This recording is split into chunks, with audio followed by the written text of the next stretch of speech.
Hola Econopadawans, bienvenidos a este curso de Sistema Financiero Mexicano. Yo soy la maestra Adri y vamos a estar viendo todo lo relacionado con el sistema financiero, cómo se compone, cuáles son sus partes, algunas otras curiosidades que son de vital importancia.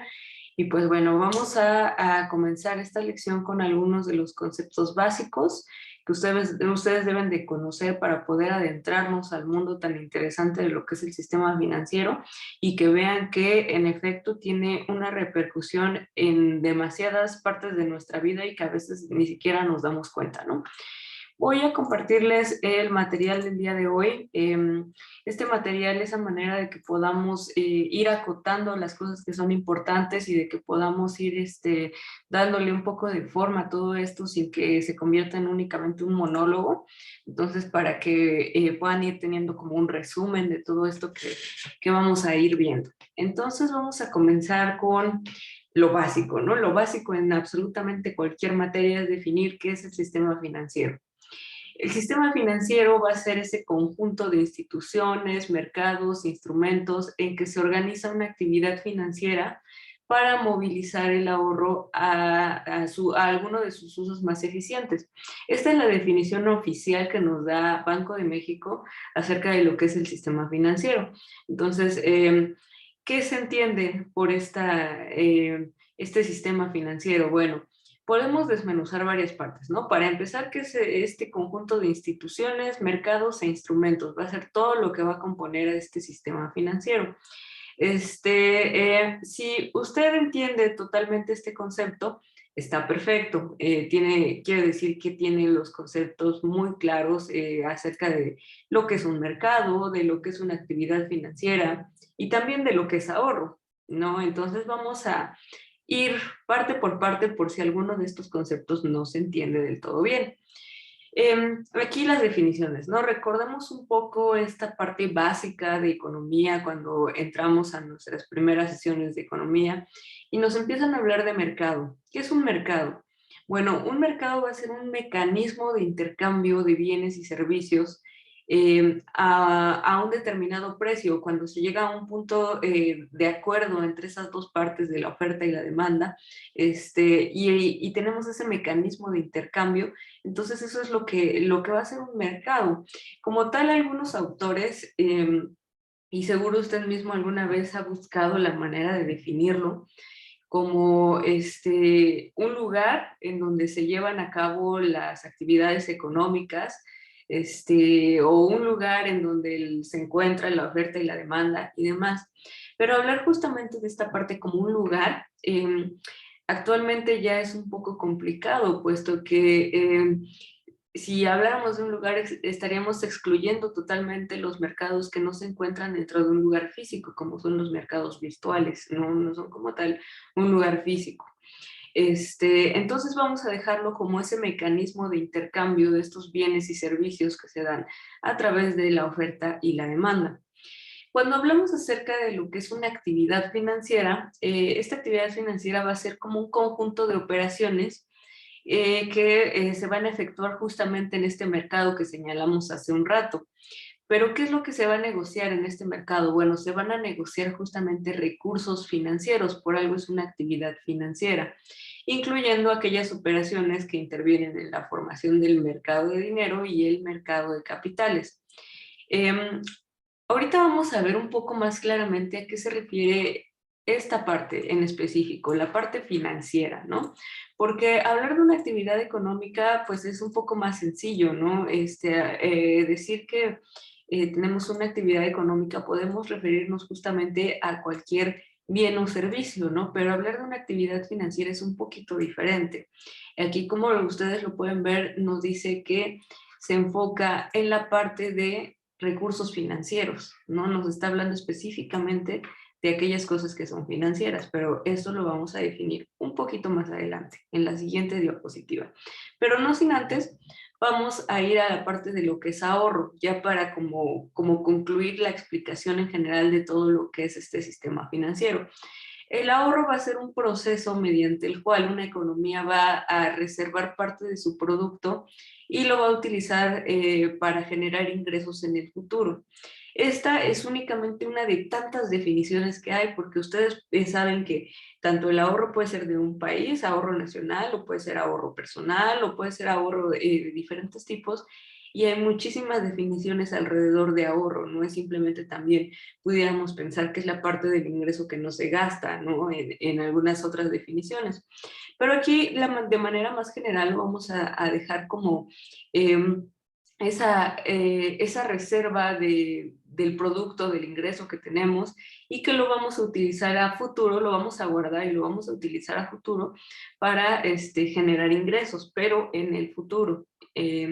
Entonces, ya con estos tres conceptos, mercado, actividad financiera y ahorro, podemos entender más claramente lo que se refiere, a lo que se refiere este concepto.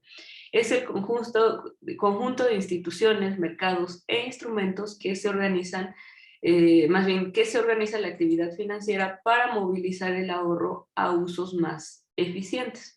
Entonces, vean, aquí ya entendimos más claramente a lo que se refiere con actividad financiera y con ahorro de capital a usos más eficientes en el futuro. Bueno, entonces ahora sí vamos a esto que yo les mencionaba, los recursos financieros. Bueno, eh, seguramente si usted dice, pues es que eso es fácil, me podrá a lo mejor decir qué es un recurso financiero o por qué es importante en las finanzas el tener muy claro este concepto. Estos recursos financieros van a ser aquellos activos que tienen un grado de liquidez, es decir, que son dinero o en algún momento se pueden convertir en dinero para comerciar, ¿sí? A eso se refiere esta parte de la liquidez, que pueden intercambiarse en este momento o en el futuro. Eso es lo que se conoce como recursos financieros. Pero como no todos los activos son dinero, se les da el nombre de financiero, ¿sí? O sea, no podemos hablar de todos estos activos como parte del dinero. Entonces, justamente viene ahí la parte de financiero o de finanzas. Y este término viene del concepto, como les digo, de finanzas, que proviene de una etimología un tanto antigua de la palabra finance, del lenguaje francés, que como les digo, pues ya es un poco antigua, del siglo XIII, y está formada por el verbo finer, derivado de finir, que en aquellos tiempos significaba pagar o dar por terminado un trato. Y a su vez también se compone de la palabra finir, que proviene del latín finis, ¿sí? Que es finalmente pagar, ¿no? A eso se refiere finanzas. Eh, entonces, derivado de este concepto, vamos a tener esos recursos financieros que tienen cierto grado de liquidez, pero no en todos casos son dinero. Esos son los recursos financieros. Vamos a tener ciertas áreas de interés de lo que son las finanzas y que van a ser parte de este sistema financiero en general. Por una parte vamos a tener las inversiones. Las inversiones están fundamentadas en la administración o creación de una inversión en activos financieros, en donde mediante un excedente de dinero particular se trata de invertirlo en el mercado financiero. Como por ejemplo, al poseer una acción de una empresa determinada, se posee un activo financiero, dando derecho a adquirir una cantidad de dinero futura, o en otras palabras, al cobro de dividendos. Es como pensar este tipo de inversiones, vamos a ponerlo de manera simple y analógica, en el sentido de que yo doy mi dinero a cambio de un papel, ¿sí? ¿Y qué valor tiene ese papel? Ese papel va a ser un activo financiero, pero ustedes podrán decir, bueno, pues nada más es un papelito, ¿qué valor tiene? Bueno, ese papelito tiene el valor de que me está dando el derecho a mí de poder tener liquidez de mi activo financiero en el futuro. Es decir, que yo voy a poder cobrar un dividendo de la empresa o una partecita de las ganancias de la empresa en el futuro. ¿Y qué voy a dar a cambio de ello? Bueno, voy a dar a cambio mi liquidez o mi capital en ese momento. Eso es por una parte, ¿no? La parte de las inversiones. Por otra parte, vamos a tener el punto central de todo este sistema financiero, que es en el que nos vamos a concentrar en este curso, que van a ser las instituciones y mercados financieros. Por lo general, las instituciones financieras son todas las organizaciones que se especializan en la creación, venta y compra de títulos de crédito, ¿sí? Los cuales pues se van a denominar, como lo dijimos hace rato, activos financieros para inversionistas o para personas físicas, personas morales, etc. Y dentro de las instituciones vamos a tener como por ejemplo todas las instituciones que se encargan de la regulación de este sistema financiero. Y también dentro de las instituciones entrarían los bancos comerciales, las asociaciones de ahorro, asociaciones de préstamos, compañías de seguros y todo lo que vamos a estar viendo a lo largo de este curso, ¿no? Entonces, el mercado financiero va a estar compuesto por diferentes tipos de mercados.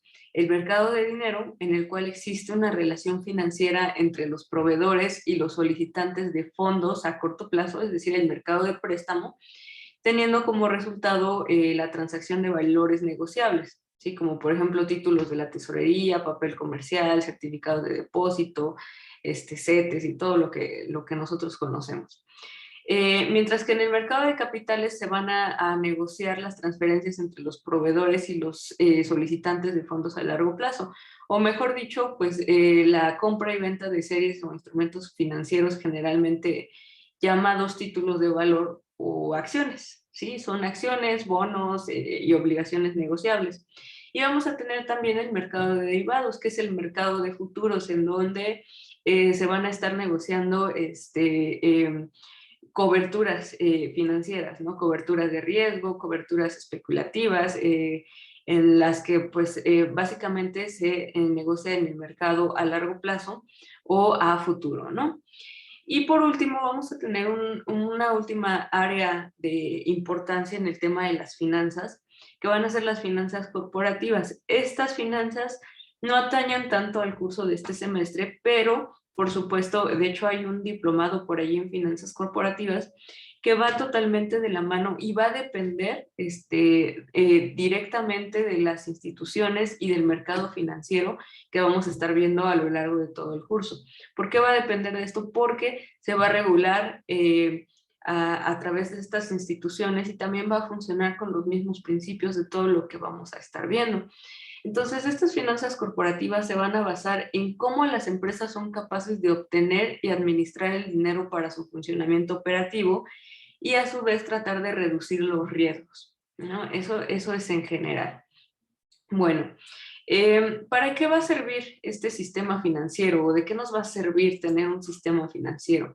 Bueno, aquí antes de continuar, cabe señalar que en México tenemos una estructura del sistema financiero bastante sólida, ¿sí? Bastante sólida que va a regular varias actividades comerciales, financieras, de todo el funcionamiento del país.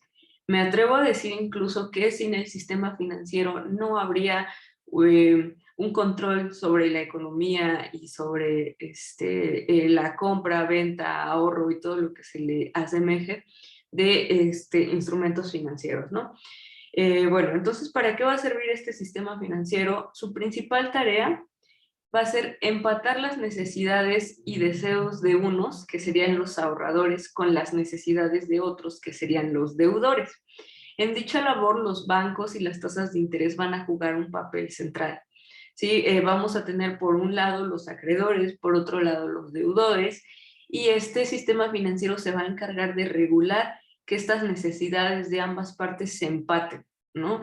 Y aquí lo vemos de manera simple con personas físicas, con personitas, pero lo vamos a ir viendo con instituciones, con bancos, con mercados, para que ustedes vayan entendiéndolo de manera más global. Bueno, nuestro sistema financiero mexicano, como les dije, va a ser el conjunto de organismos e instituciones que captan y administran legalmente los ahorros y las inversiones de los mexicanos y extranjeros en el país. Sí, va a regular todo lo que se encuentre dentro del país y se va a conformar de organismos e instituciones que se van a encargar de captar y administrar todos los ahorros que existen. Esencialmente, el sistema financiero se va a componer de dos partes elementales, que son así como la mamá y el papá, o como las partes que encabezan este sistema financiero. Por un lado, vamos a tener el Banco de México y por otro lado va a ser la Secretaría de Hacienda y Crédito Público.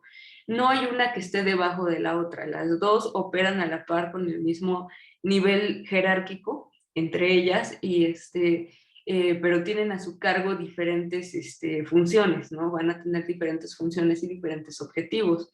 El Banco de México se va a encargar de regular los fondos y fideicomisos públicos, pero además, como ustedes saben, el Banco de México tiene como objetivo controlar el nivel de precios y mantener la estabilidad económica del país, ¿sí?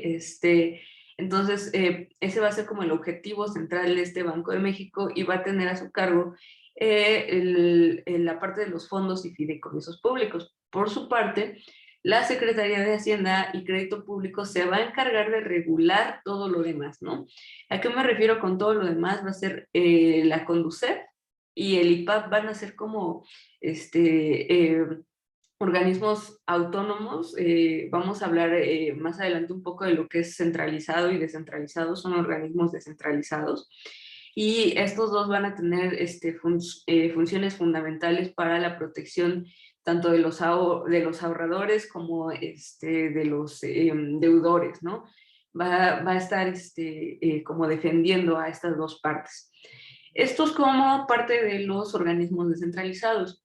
Dentro de los organismos centralizados vamos a tener la CNBV o la Comisión Nacional Bancaria y de Valores, que va a tener a su cargo el sistema bancario, el sistema bursátil y las organizaciones auxiliares de crédito. También va a tener a su cargo la Comisión Nacional de Seguros y Fianzas, que a su vez va a regular a todas las afianzadoras, aseguradoras, sociedades mutualistas de seguros y todo tipo de sociedades que se relacionan con los seguros y fianzas dentro del país, tanto públicas como privadas. Y por último vamos a tener la CONSAR. La CONSAR se va a encargar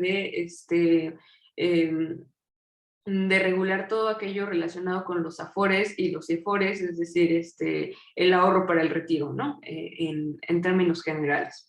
Y también va a ser tanto público como privado. A lo largo de este curso vamos a estar viendo a detalle cada una de estas partes, cómo se componen, de qué se encargan, cuáles son sus funciones fundamentales y para qué sirven en el país y de qué manera podemos aprender a utilizarlo mejor. Porque el hecho de que seamos economistas a veces nos hace pensar en las cosas los conceptos demasiado complejos, demasiado complicados, cuando a veces realmente lo que necesitamos es ser esos guías de la educación financiera para otros sectores de la población y hablarles en términos entendibles para todos, ¿no? Entonces, para poder hacer eso es necesario que nosotros dominemos el concepto y tengamos la facilidad de divulgar. Bueno, entonces, este sistema financiero mexicano se va a dividir en sectores. Cada sector va a tener cierta importancia, todos son igual de importantes, pero van a tener a su cargo diferentes organismos o instituciones o hasta empresas, ¿no? Vamos a tener por su parte el sector bancario. Dentro del sector bancario vamos a tener esencialmente dos, la parte privada y la parte pública. En la parte privada, este sector bancario va a regular la banca múltiple, que sería pues los bancos en general, los bancos que nosotros ya conocemos o todas estas instituciones conformadas para otorgar préstamos, otorgar créditos en hipotecarios, créditos automotrices, todo esto en general, ¿no? Y por otra parte, la banca de desarrollo, que la banca de desarrollo pues va a estar enfocada a proyectos bien definidos y proyectos para el desarrollo económico del país. Otro de los sectores que vamos a tener va a ser el sector no bancario. En el sector no bancario van a operar las casas de cambio, las uniones de crédito y las sociedades de ahorro y préstamo. Todos estos los vamos a ir viendo a detalle. Las casas de cambio son aquellas que vemos, por ejemplo, en los aeropuertos, son aquellas donde vamos a comprar dólares. No sé si les ha pasado que conforme van caminando por el aeropuerto van viendo diferentes tipos de precios en el tipo de cambio y ustedes dicen, bueno, es que el Banco de México solamente emite el tipo de cambio fix, ¿no? Es lo que aparece ahí en la página y por qué aquí varían tanto los tipos de cambio. Bueno, estas casas de cambio son negociadoras de esas monedas, ¿no? Se encargan de comprar y de vender en cierto momento determinado para poder ofrecer diferentes precios, diferenciar su producto y así hacerse de una ventaja competitiva en este sentido, ¿no? Las uniones de crédito que van a ser instituciones únicamente designadas para ofrecer créditos, o sea, no pueden ofrecer servicios de ningún otro tipo más que créditos, así como la banca múltiple. La banca múltiple sí tiene la posibilidad de ofrecer créditos, inversiones, la parte de inversiones a largo plazo, también incluso las AFORES también los puede emitir administrar la banca múltiple, mientras que aquí las uniones de crédito únicamente se van a enfocar en el crédito, ¿no? Y las sociedades de ahorro y préstamo, que son pues sociedades un tanto de una organización un tanto más simple, que requieren menos requisitos para poder operar, ¿sí? Menos requisitos quizás que una banca múltiple y que van a tener diferentes niveles, ¿no? Bueno, todo esto, como les digo, lo vamos a ir viendo a profundidad en otras sesiones para que quede mucho más claro, pero aquí es para darles como un panorama muy general de lo que vamos a estar viendo a lo largo de todo el semestre y que se puedan entender estos conceptos a lo mejor básicos, ¿no? En la parte del sector bursátil vamos a tener el mercado de valores, que como ya lo comentábamos hace ratito, mercado de valores se va a encargar de operar todos aquellos títulos de valor o títulos, compra y venta de títulos a corto, mediano y largo plazo por aquellas empresas que van a operar en la bolsa de valores. Por otra parte, vamos a tener el sector derivados que va a regular el MIXDER, que es el mercado de derivados de México y que, como les dije, pues son coberturas, coberturas de riesgo, coberturas cambiarias, coberturas de varios tipos en el mercado de pues, futuros, opciones, swaps y demás. Luego vamos a tener el sector de seguros y fianzas, que va a ser la seguridad a personas físicas y morales. Como les dije, tanto público como privado. Aquí privado se encarga de regular a todas las empresas que ofrecen este tipo de servicios. Y vamos a tener el sector de ahorro para el retiro, que como les mencionaba hace rato, va a regular las AFORES y las CIEFORES en México. Va a regular a todas aquellas instituciones que prestan este tipo de servicios. Entonces, podemos hacer como a manera de resumen que el sistema financiero es un conjunto de instituciones que se van a agrupar en estos 6 sectores y que se van a encargar de empatar las necesidades tanto de ahorradores como deudores en el mercado. Por ejemplo, vamos a poner este ejemplo, en el sector bancario tenemos a los bancos comerciales. Por lo tanto, los préstamos otorgados a través de tarjetas de crédito son financiados por un conjunto de ahorradores, es decir, el dinero que se presta en el banco no lo presta el banco de su bolsa o el dueño del banco de su bolsa, sino que va a ser la composición del conjunto de dinero de los ahorradores que obtienen un porcentaje de su aportación como tasa de interés o como premio por renunciar a su liquidez, es decir, por no utilizar el dinero en ese momento y guardarlo en esa cuenta. Estos ahorradores van a obtener ese premio por renunciar a su liquidez que se va a llamar la tasa de interés. Entonces va a ser renunciar a la liquidez de no gastar el dinero y dejarlo en el banco para darle liquidez a los préstamos.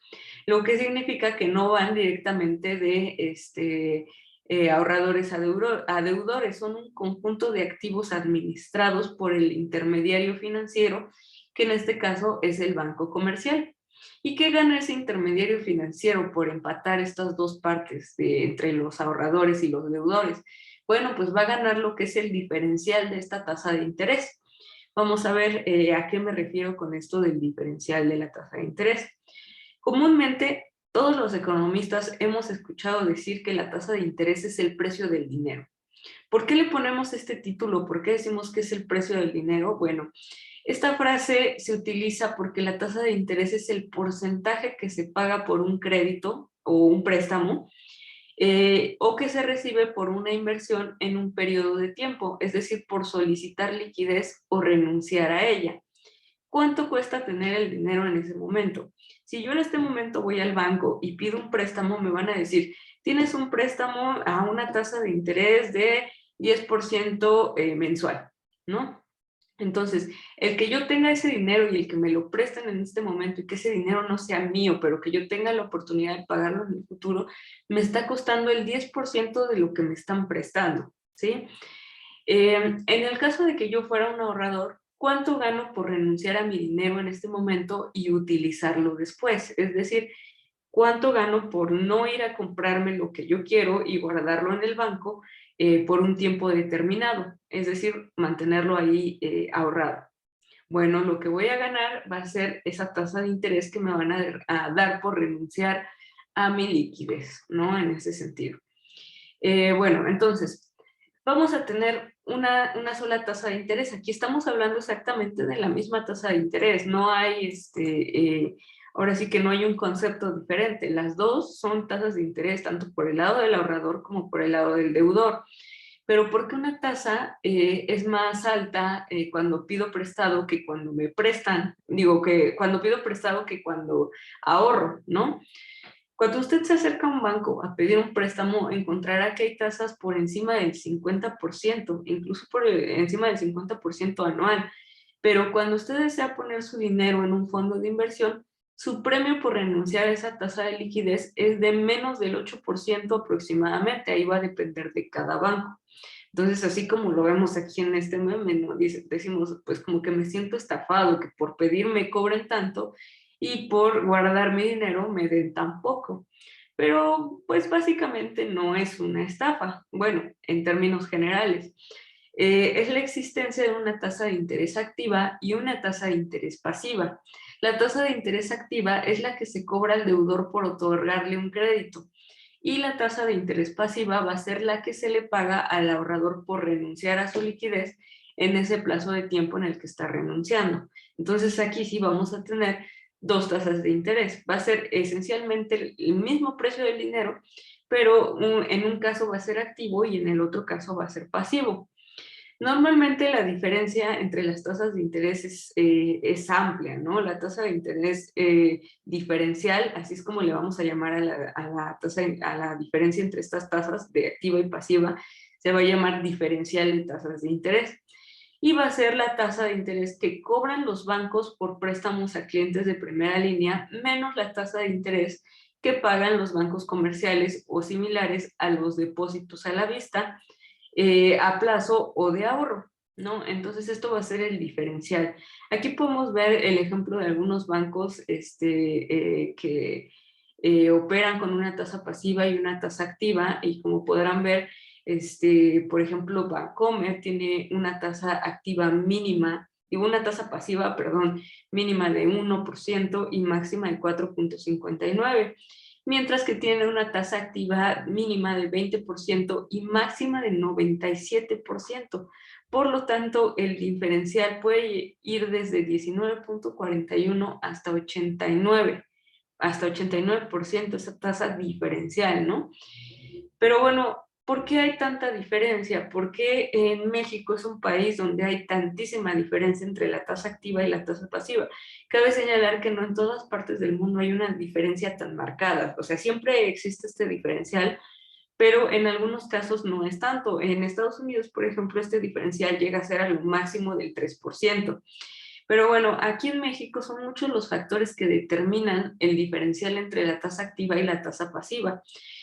Algunos de los principales son los riesgos de que el deudor no pague, las comisiones que se cobran, el número de sucursales bancarias que hay ubicadas por localidad, porque la operación de estos bancos pues no es así como no sale de la bolsa del banco, ¿no? Obviamente tiene que salir de algún lugar y el hecho de que haya un banco en cada esquina o un banco en cada localidad, pues cuesta evidentemente, y por lo tanto se debe de resarcir este costo en algún punto, y ese punto pudiera ser esta tasa diferencial. También algo que pudiera influir son los servicios que ofrece esta banca múltiple y también el plazo del préstamo que tengamos. A mayor plazo vamos a tener una tasa diferencial más alta, ¿sí? Y a menor plazo vamos a tener una más baja. Recordemos que siempre el plazo nos va a dar un mayor grado de incertidumbre y la incertidumbre cuesta, ¿no? En todos los casos.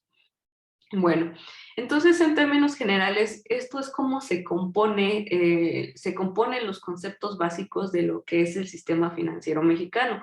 Como ustedes podrán ver, es un tema muy interesante que engloba muchas partes incluso de nuestra vida cotidiana, ¿no? De cómo llevamos a cabo nuestras actividades y de cómo podemos mejorar el uso de estas actividades en términos de ahorro, en términos de crédito, y también el pensar en algunas otras actividades como el ahorro para el retiro, como los seguros, seguros de gastos médicos mayores, seguros contra, bueno, seguros